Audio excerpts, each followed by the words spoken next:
Madame Anka Vassiliou, merci beaucoup de nous accorder cet entretien qui est consacré à la recherche en philosophie et aux chercheurs en philosophie. Nous sommes très heureux de pouvoir nous entretenir avec vous.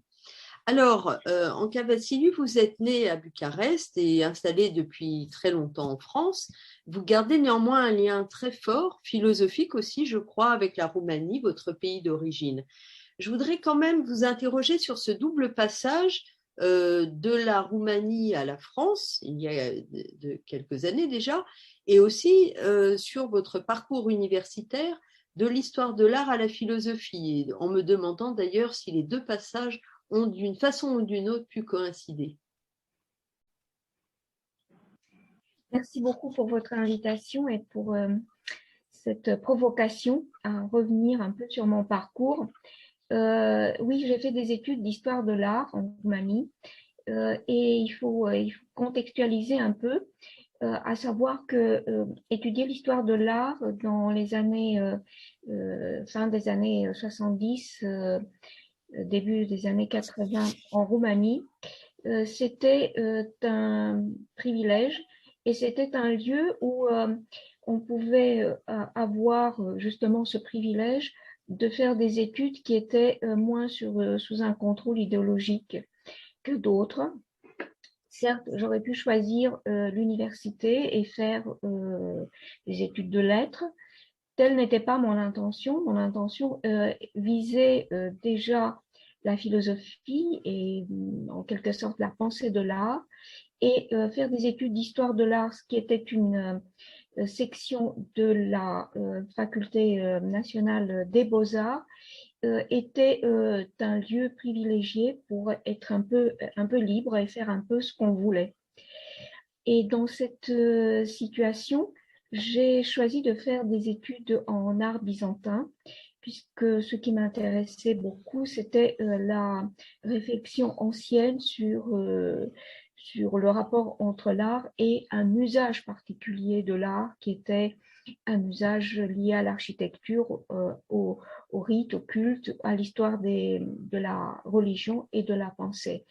Et j'ai donc eu une formation de médiéviste et de médiéviste byzantiniste qui m'a permis, d'une part, de me confronter au patrimoine roumain, qui est très riche sur le plan de l'art médiéval, aussi bien byzantin que gothique, et d'autre part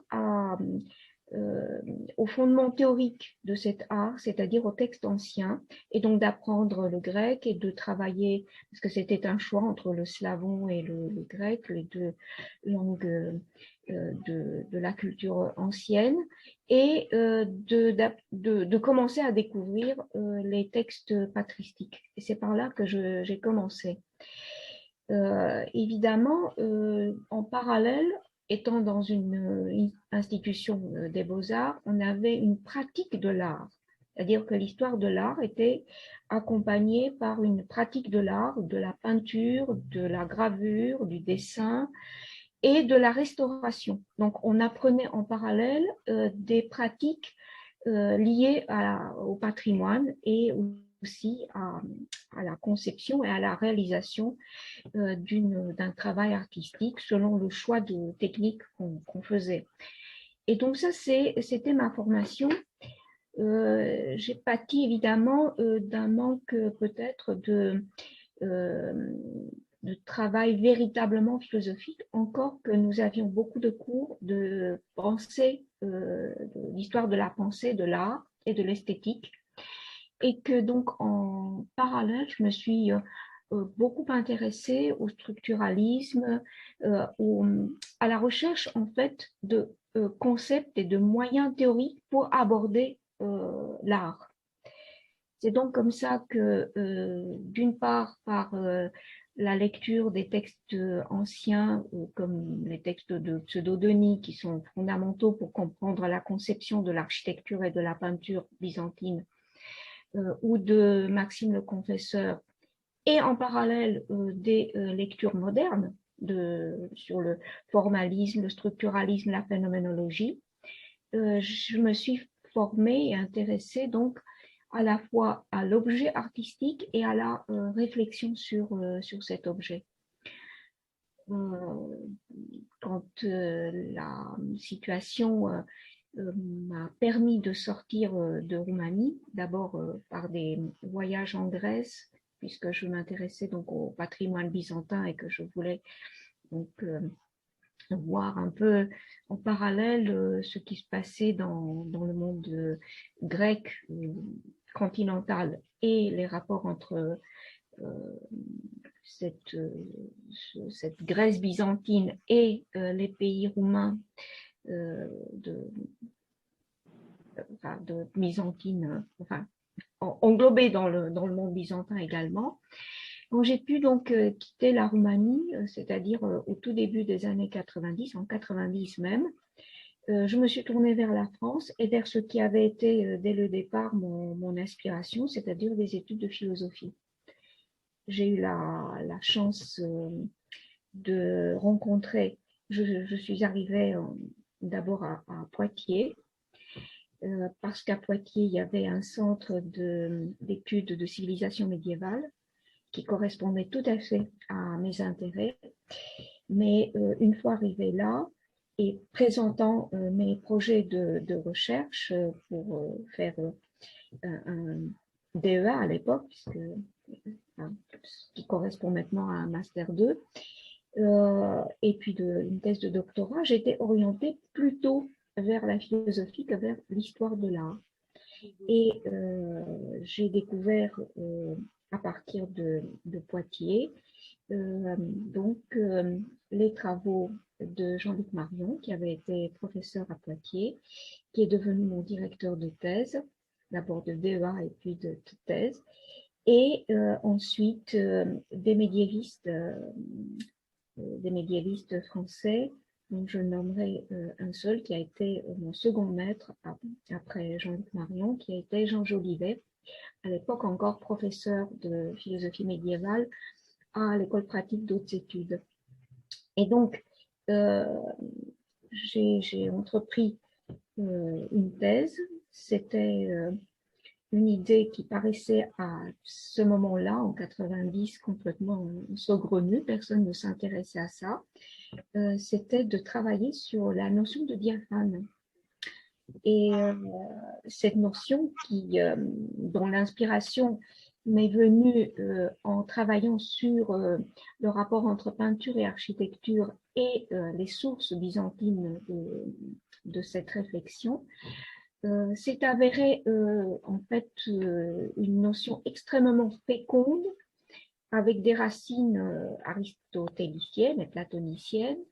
Et il m'importait beaucoup à faire, en quelque sorte, une archéologie pour comprendre cette notion et voir en quoi elle pouvait représenter une clé de compréhension de l'objet qui m'intéressait, qui était l'objet visuel particulièrement, en particulier.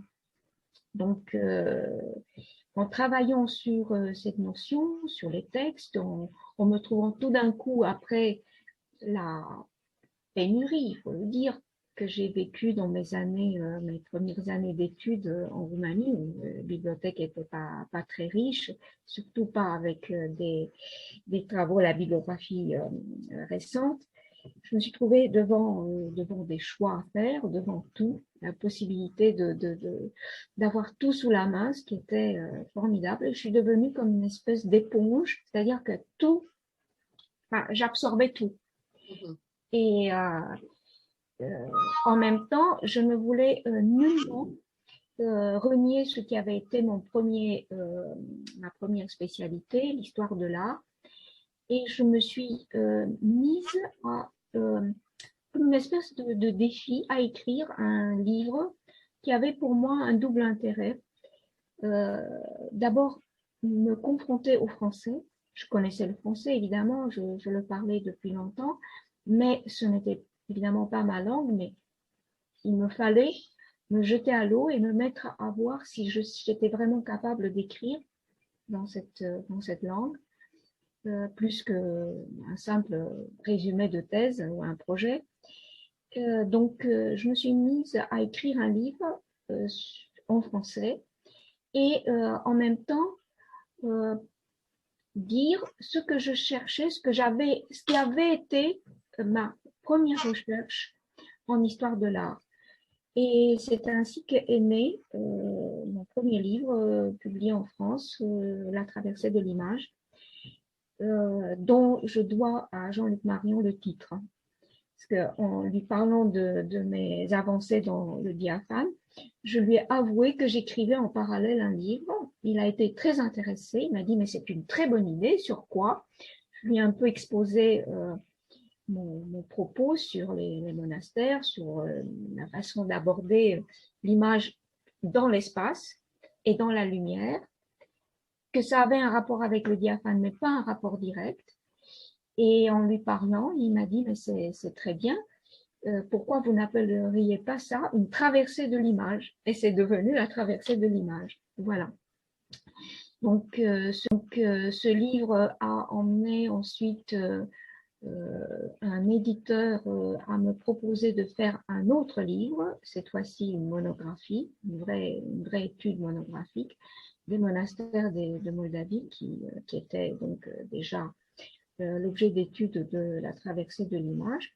Et en parallèle, j'ai fait ma thèse sur le diaphane. Donc, le diaphane est paru entre-temps. Ensuite, les architectures de l'image, les monastères de Moldavie. Et avec ce moment, donc de ces trois ouvrages, et de mon entrée au CNRS, après la soutenance de la thèse, évidemment, le tournant était pris et la direction vers la philosophie m'est apparue comme étant le chemin qui se dressait devant moi. Il m'a fallu ensuite à peu près une dizaine d'années après mon arrivée en France et ces 3 livres, retomber sur mes pieds et commencer à vraiment travailler philosophiquement cette thématique du visible, de la lumière et du rapport au langage. Et donc, il y a eu il y a eu l'habilitation, il y a eu d'autres étapes, la découverte de l'enseignement. Aussi, j'avais travaillé en Roumanie dans la recherche, donc ça ne me posait pas de problème de reprendre un travail de recherche avec des projets au CNRS, mais j'ai découvert en parallèle l'enseignement qui m'a beaucoup mobilisée et beaucoup aidée également. Et il y a eu donc ensuite le travail sur le sophiste, le travail sur les Cappadociens, le travail sur l'image de soi, et puis voilà.